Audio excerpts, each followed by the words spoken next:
Ótimo estarmos juntos agora para estudarmos a palavra de Deus. É um privilégio para nós termos a palavra de Deus preparada para nós agora. Espero que você esteja com o teu espírito preparado, calmo, para a gente poder meditar nas Escrituras. E para mim foi uma semana que passou, uma semana muito feliz na minha vida. Eu e minha esposa, junto com a minha filha e meu genro, nós fizemos uma viagem, eu e minha esposa, para comemorarmos 27 anos de casado. E meu genro e minha filha para comemorar 1 ano de casado. Então eu fiquei muito feliz. E não é todo dia que a gente faz 27 anos de casado, não é? E não é todo dia que a gente tem essa alegria na vida.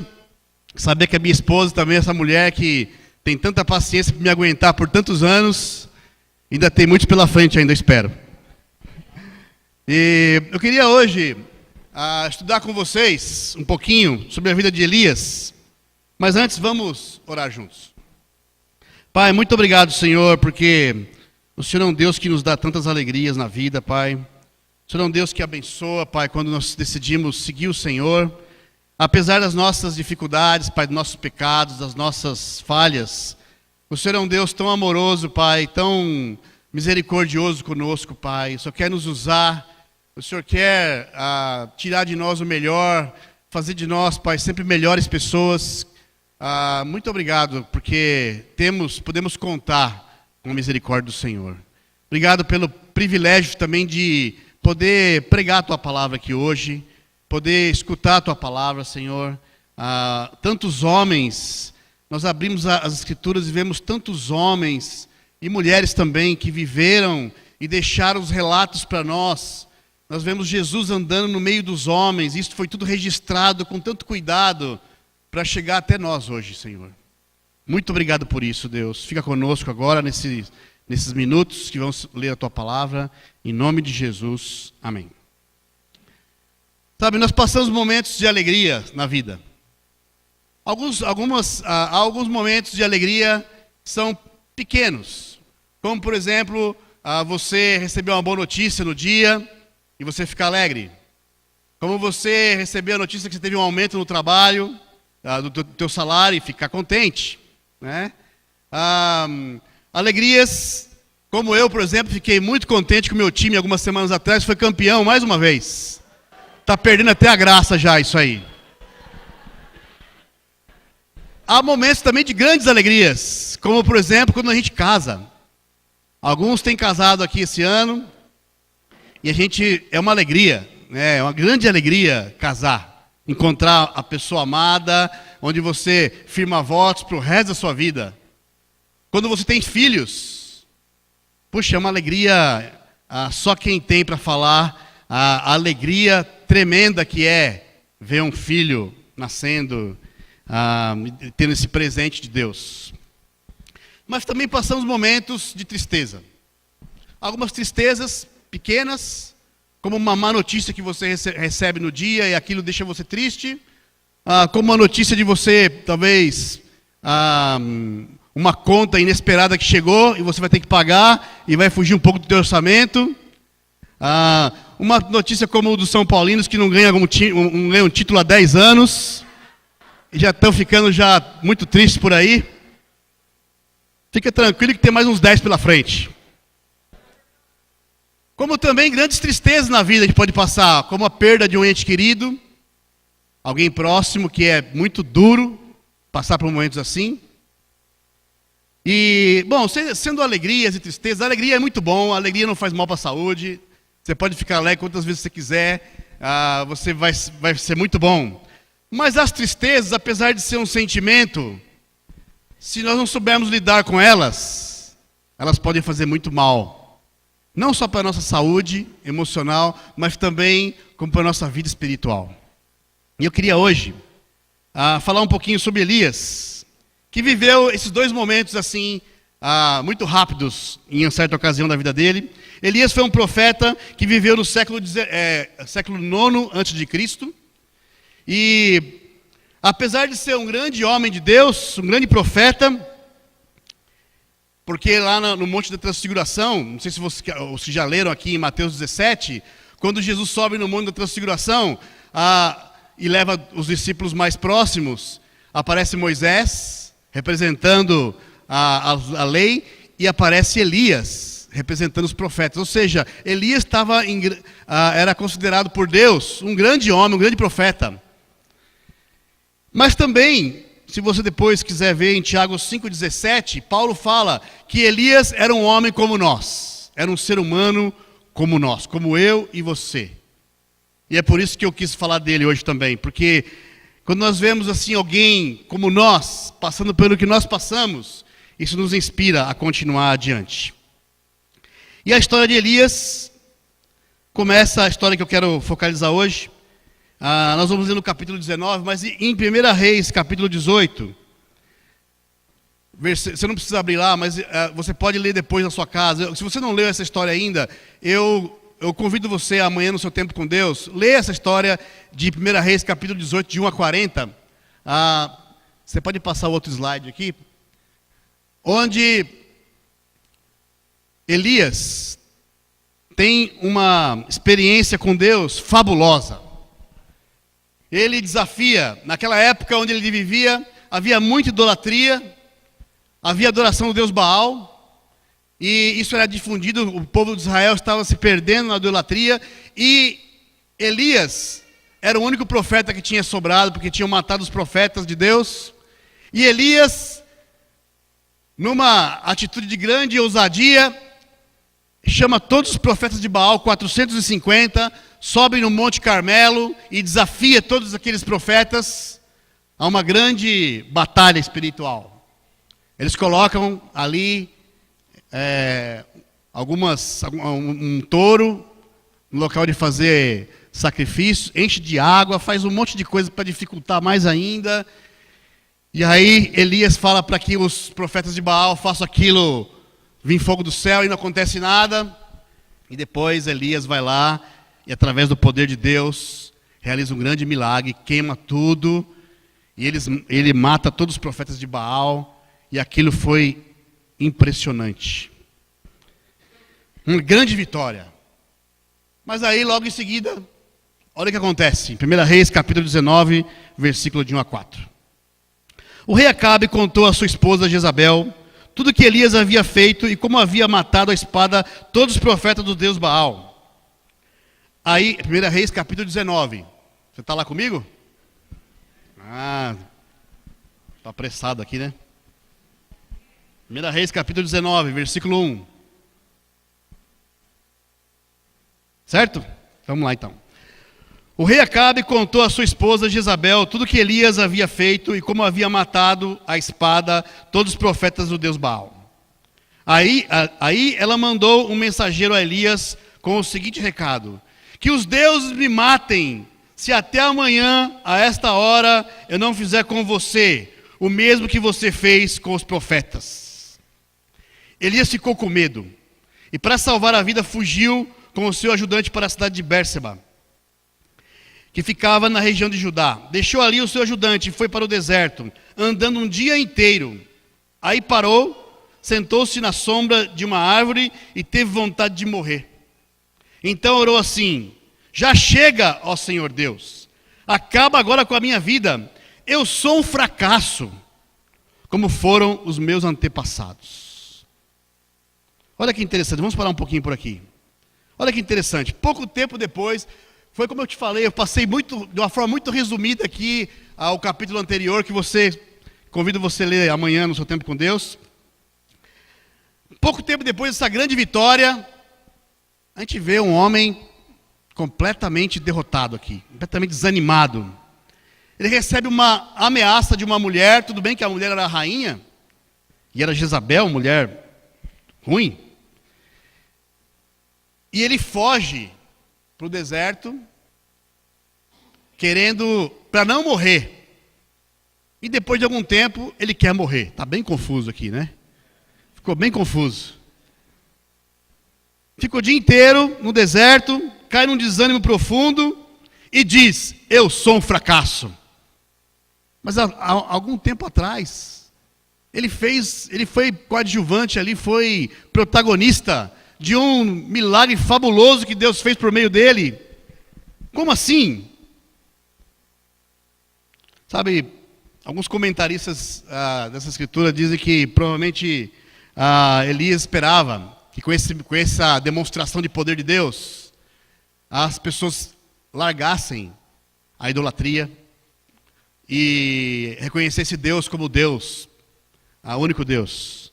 E o que acontece é que nem Acabe, nem Jezabel, e na visão dele ninguém se voltou a Deus. E como nós muitas vezes temos expectativas sobre que Deus faça as coisas, que aconteçam grandes coisas e não acontecem, muitas vezes caímos desanimados. Eu sou assim, às vezes eu espero que aconteçam as coisas e não acontece, e eu fico desanimado. E aí, ele fica deprimido, entrega os pontos e diz: eu sou um fracasso. Agora, seja honesto comigo, você já se sentiu assim alguma vez? Que eu sou um fracasso? Eu não, você, né? Eu não. Mas eu vou dizer para você, eu já me senti várias vezes, que eu sou um fracasso.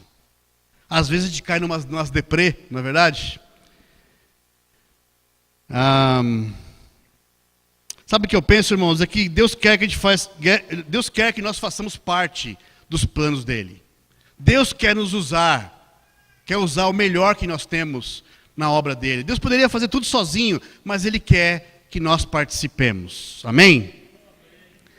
Mas muitas vezes nós entramos nesses buracos emocionais, de depressão ou de desânimo profundo, perdemos a fé e não vemos Deus trabalhando. E perdemos a visão de que Deus está trabalhando. Muitas vezes somos tendenciosos a ser negativos sobre nós mesmos. E quer saber de algo? Satanás sabe disso.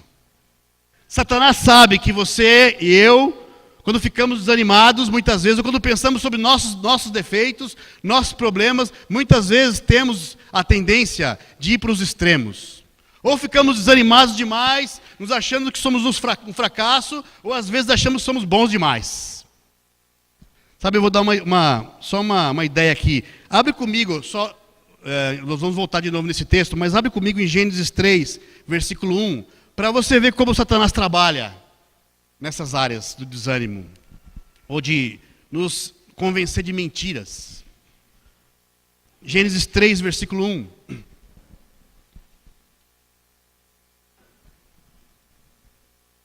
Gênesis 3, versículo 1. Você está lá? Então vamos lá. A cobra era o animal mais esperto que o Senhor Deus havia feito. Ela perguntou à mulher: é verdade que Deus mandou que vocês não comessem as frutas de nenhuma árvore do jardim? É verdade isso? Quantas árvores foram? Uma só. Olha que interessante como o Satanás trabalha com a mentira. Ele é o pai da mentira, né?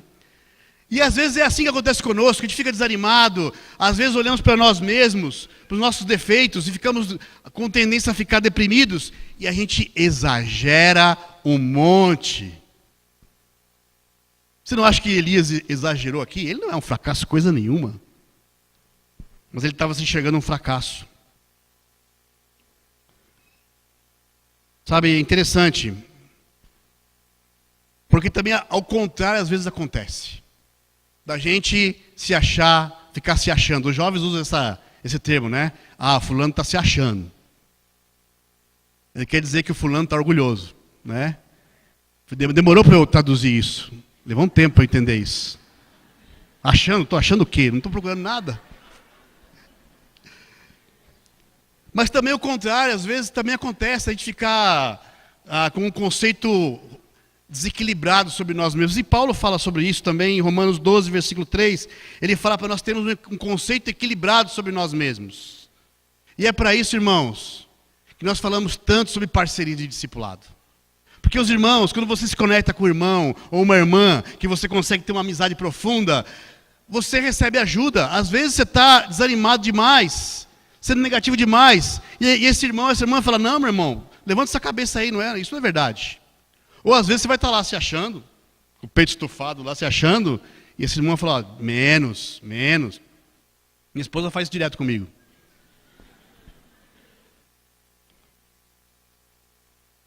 E é interessante ver isso, como nós tendemos aos extremos, né? Sabe, eu estava vendo uma frase do Mário Sérgio Cortella, eu gosto de ouvir algumas vezes ele falando, e ele falou uma vez que se você tem amigos que só concordam com o que você fala, toma cuidado para ver se eles são seus amigos mesmos. Mas amigos, bons amigos também têm coragem de discordar de você. Às vezes de falar, olha, eu não concordo. E uma boa amizade é essa, né? Que você pode falar do seu ponto de vista, mesmo se não concordam, discutir um assunto ali e sair abraçado. Somos amigos. Apesar de ter discordâncias aqui, nós somos amigos e a gente vai caminhar juntos. Vamos voltar lá agora de novo, em 1 Reis 19. Vamos continuar a história. Versículo 5. Volta lá comigo no versículo 5. Então, nós vimos aqui que ele ficou desanimado, entrou lá em depressão, ficou sozinho. E olha só o que acontece aqui no versículo 5. Elias se deitou debaixo da árvore e caiu do sono. Geralmente é isso que acontece com a gente quando a gente está desanimado, a gente quer dormir, né? De repente um anjo tocou nele e disse, levante-se e coma. Elias olhou em volta e viu perto da sua cabeça um pão assado nas pedras e uma jarra de água. Ele comeu e bebeu e dormiu de novo. O anjo do Senhor Deus voltou e tocou nele pela segunda vez, dizendo, levante-se e coma, senão você não aguentará a viagem. Elias se levantou, comeu e bebeu, e a comida lhe deu força bastante para andar 40 dias e 40 noites até o Sinai, o monte sagrado. Tinha uma foto aqui, né, de Elias deitado. Põe essa foto de novo para mim, por favor. Elias deitado ali, ó, na pedra, deprimido. Aí aparece um anjo, dá um pãozinho para ele. Só faltou passar manteiga no pão, né? Pãozinho, uma aguinha no pote ali. Interessante ver, né, como Deus... Sabe o que eu fiquei impressionado de ver essa parte aqui? A misericórdia de Deus, não é? Há pouco tempo atrás, Deus tinha dado, por meio de Elias, poder ali para ser feito um grande milagre, por meio de Elias. E logo em seguida, ele estava deprimido. Talvez se fosse eu e você, a gente chegaria para ele, levanta daí, meu, que é isso, cara? Você acabou de ter uma vitória aí, ó. Que pão que nada, você vai ter que trabalhar, vamos levantar aí, ó. Mas Deus estava lá, com a maior paciência, trouxe um pãozinho para ele, acabou de sair do forno da padaria de Deus, potinho de água, para ele ali, tranquilamente, ali esperando, levanta aí, meu filho, vamos lá. E ainda falou para ele, ó, come, senão você não vai aguentar a viagem. Deus sabe dos nossos limites. Ele sabe do que nós aguentamos. E Ele está disposto a dar para nós, para a gente continuar a viagem. A viagem que o Zé Luiz falou aqui na ceia, né? A gente continuar essa viagem até os céus. Deus conhece nossos limites. E Deus tinha uma expectativa, que Ele se levantasse. Que Ele se levantasse. Tudo bem, você está desanimado, se levanta e vem até mim no Monte Sinai. Sabe, essa ideia de ir até o monte na Bíblia aparece várias vezes, dando a ideia de ir ao encontro de Deus. Moisés foi ao encontro de Deus no Monte Sinai. Agora Elias no Monte Sinai. Ou seja, vem até mim, venha obter orientações de mim, venha ter conexão com mim, comigo, né? Comigo. Deus chamando para um relacionamento, Deus chamando para uma conexão, para que ele saísse do desânimo. Sabe, eu sei que talvez alguns aqui talvez estejam desanimados hoje. Talvez você chegou aqui desanimado ou teve uma semana de desânimo. Eu quero dizer para você que olhando aqui o que Deus fez com Elias, eu tenho certeza que Deus te ama muito, mesmo desanimado. Que Ele te ama, mas Ele te espera. Ele tem uma expectativa. Que você se levante e vá ao encontro dEle. Foi isso que Ele falou aqui para Elias. Sabe, Jesus também esteve no deserto durante 40 dias, se preparando para a batalha final. E passou o tempo ali para se fortalecer. E agora Elias também anda no deserto, fica ali também 40 dias, que é o tempo para se fortalecer, que ele precisava para caminhar, para ir até Deus. Elias foi ao monte Horebe para estar com o Senhor. Subiu o monte, e essa linguagem tem a ver com buscar a Deus. Sabe, Deus sabe o tempo que a gente precisa. Você está desanimado? Deus sabe que você precisa de um tempo para você se fortalecer. Todos nós aqui passamos por momentos de desânimo e precisamos de um tempo para nos levantar. Mas sabe, Deus tem uma expectativa, que você vá em direção a Ele. Que você se levante e vá em direção a Ele para se fortalecer. Foi o chamado que Deus fez aqui para Elias. No versículo 9 da história, vamos continuar aqui a história. Versículo 9. Ali, ele entrou na caverna. Ou seja, ele foi ouviu Deus chamando ele, encheu a barriga de pão e de água, superou o desânimo e foi até a direção de Deus. E no caminho acontece isso agora. Aí ele entrou numa caverna para passar a noite. E de repente o Senhor Deus lhe perguntou: o que você está fazendo aqui, Elias?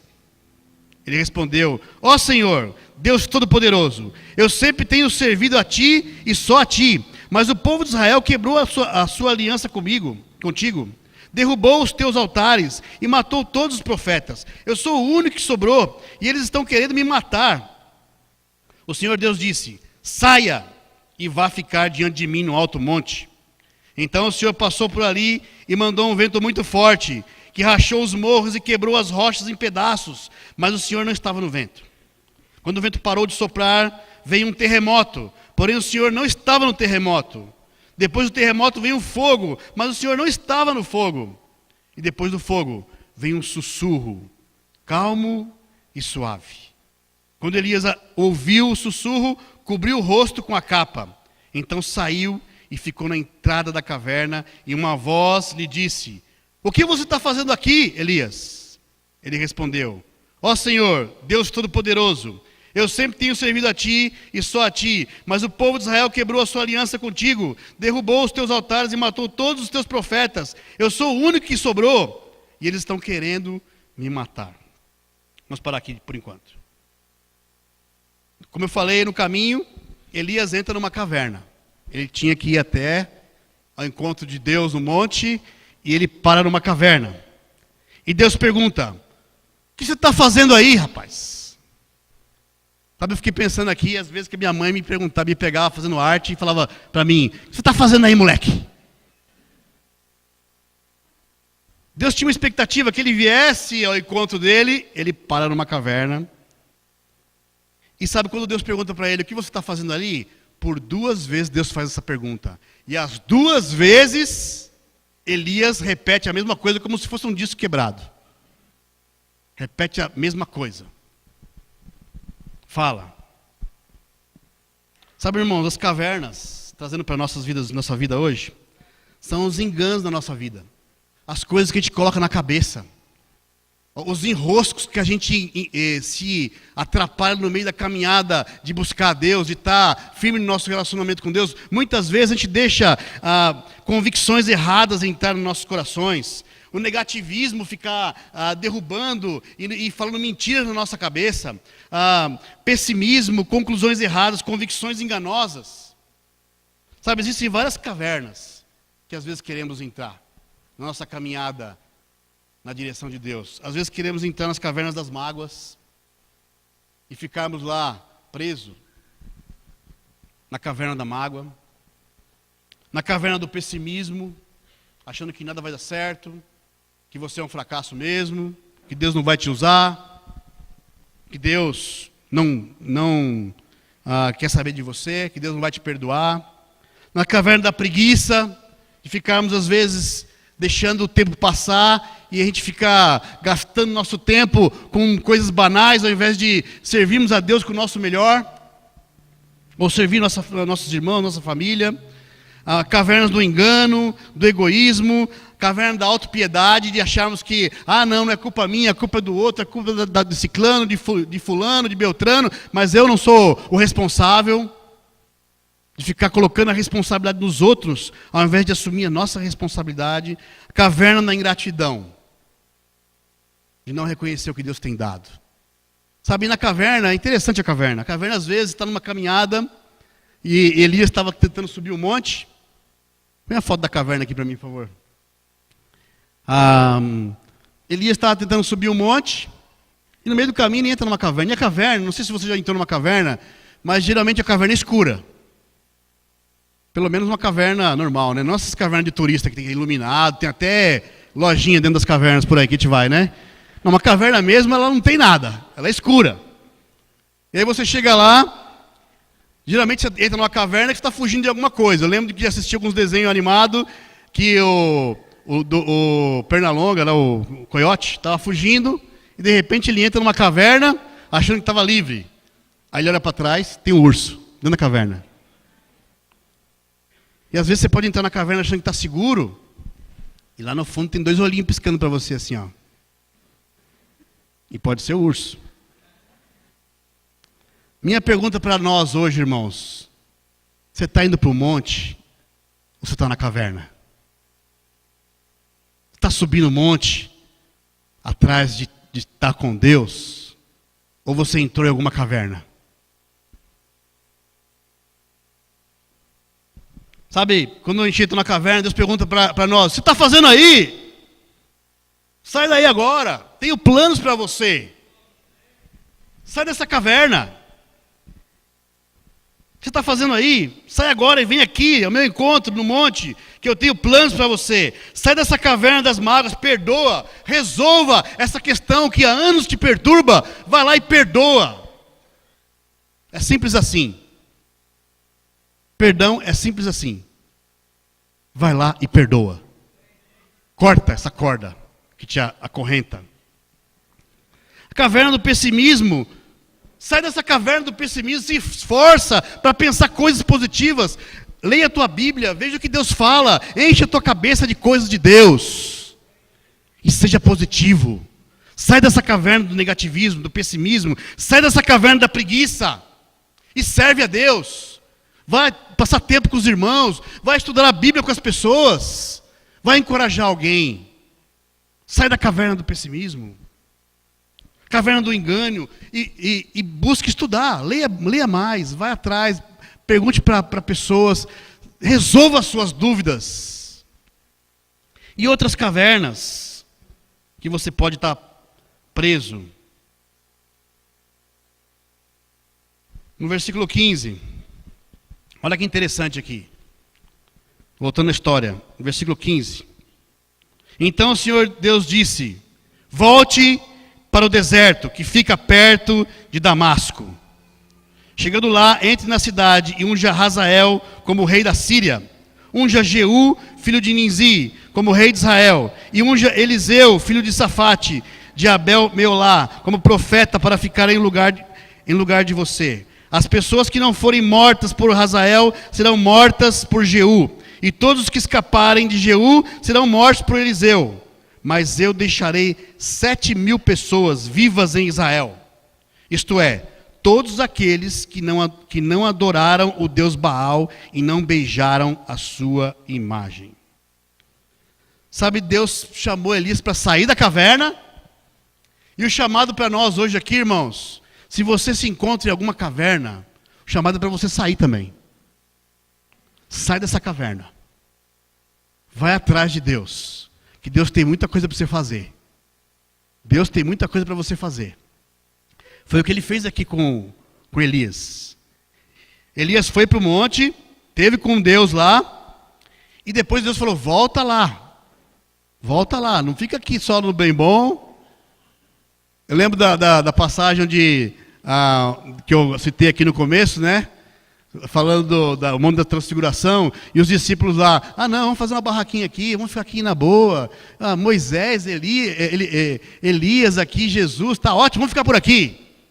Não, tem trabalho lá. E Deus manda Elias ao trabalho. E Elias tinha, olha que interessante, não era um trabalhinho, ele tinha que ungir 2 reis e levantar um profeta. Aquele homem que estava lá, deitado, deprimido, se achando um fracasso, olha o que Deus tinha para ele ainda. Você vai lá, você vai ungir 2 reis. E você vai levantar um outro profeta. Quando eu penso nisso, irmãos, me anima pensar no que Deus quer me usar. Apesar da minha limitação, da nossa limitação, Deus quer fazer grandes coisas por meio de nós. E nós precisamos acreditar nisso. Elias tinha grandes coisas para fazer ainda. Mas para isso nós precisamos estar no monte. Você não precisa pegar um avião e ir lá para Jerusalém, lá para Israel, e ir no monte. O monte que eu estou falando aqui é o seu relacionamento com Deus, é a sua busca de Deus, é a sua conexão, o seu amor a Deus, sua fidelidade a Deus. O quanto você está passando. Nós vimos aqui, quando Elias estava lá no monte, e aí veio um terremoto, e só na brisa que ele reconheceu Deus. Interessante pensar isso. Porque Elias já tinha visto fogo cair do céu. E muitas vezes a gente espera que Deus se revele em grandiosas coisas. Mas sabe, lá no seu quarto, no silêncio, quando você consegue se concentrar, respirar fundo, ali você também encontra Deus. Deus também está lá. Quando você consegue sair da correria que você vive o dia a dia, e se concentra, e gasta alguns minutos ali para você se conectar com Deus, respirando fundo, sentindo Deus na brisa. E quando passa uma brisa, o que você faz? Não é? Você não consegue fazer isso no metrô, 5 horas da manhã. Mas não estou falando que é errado você orar lá. Estou falando que nós precisamos de alguns momentos onde você respira fundo, onde você tem esse contato com Deus, onde você sente que você está no monte com Deus. Foi o que Deus chamou aqui. Olha só, em Salmo 16, versículo 11. Salmo 16, versículo 11 diz assim: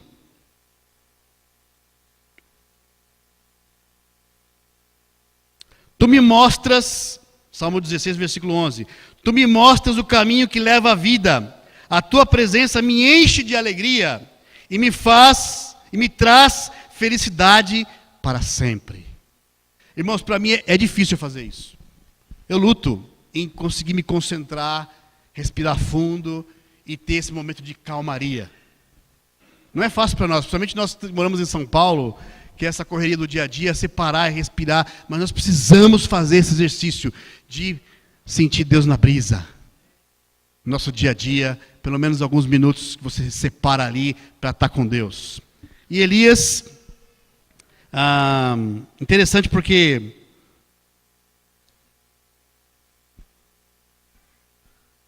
nós vemos aqui Elias, né? Depois que ele passa esse tempo com Deus, ele volta, Deus manda ele voltar lá, e ele fala para Elias a missão que ele tinha, e ele ainda fala para Elias: ó Elias, tem 7.000 pessoas fiéis a Deus, que não se curvaram lá. Elias estava tão negativo, ele estava tão deprimido lá, que ele não enxergou mais nada. E esse é o grande problema, irmãos, quando nós ficamos deprimidos ou desanimados em extremo, quando nós não trabalhamos na nossa mente para enxergar o que Deus está fazendo, para sermos mais positivos com as coisas de Deus, a gente não enxerga o trabalhar de Deus.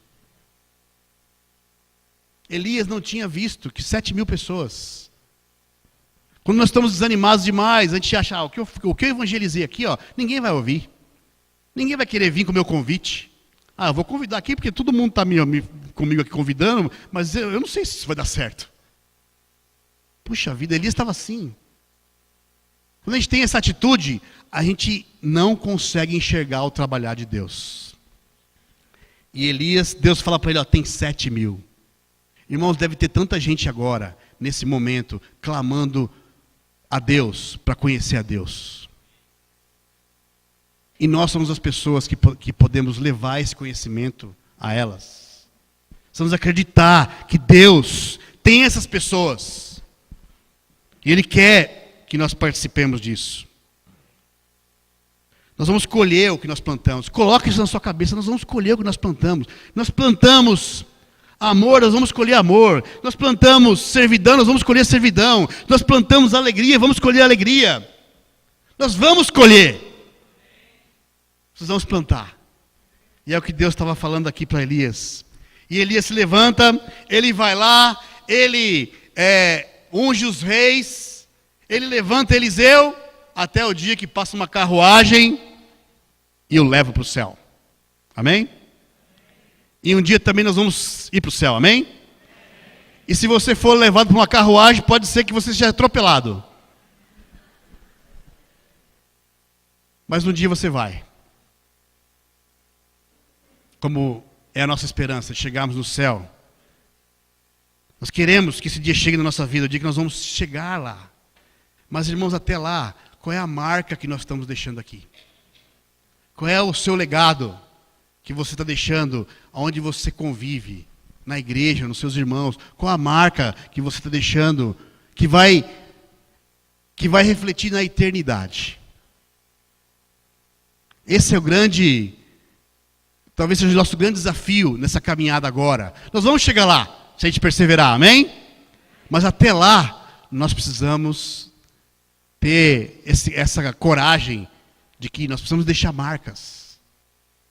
Deixar pessoas que nós vamos estudar a Bíblia, pessoas que vão mudar por causa da nossa influência, que nós vamos levá-los ao encontro de Deus, até o dia em que nós vamos nos encontrar com o nosso Senhor no céu.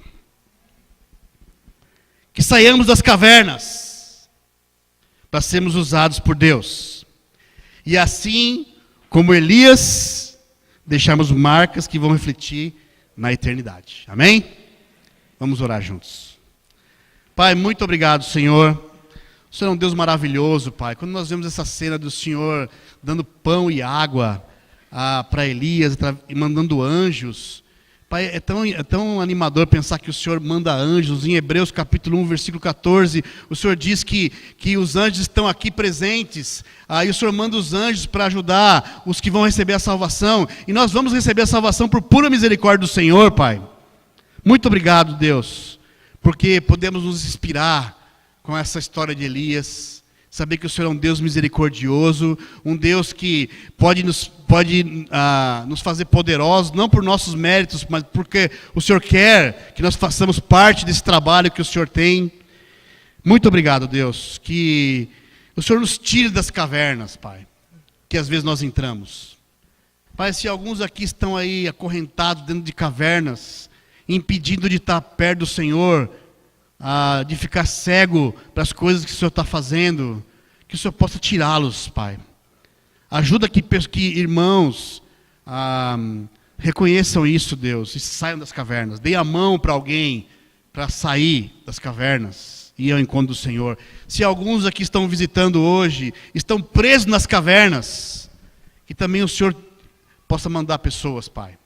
Especialmente a pessoa que trouxe aqui. A estender a mão para que saia das cavernas através do conhecimento da Tua palavra.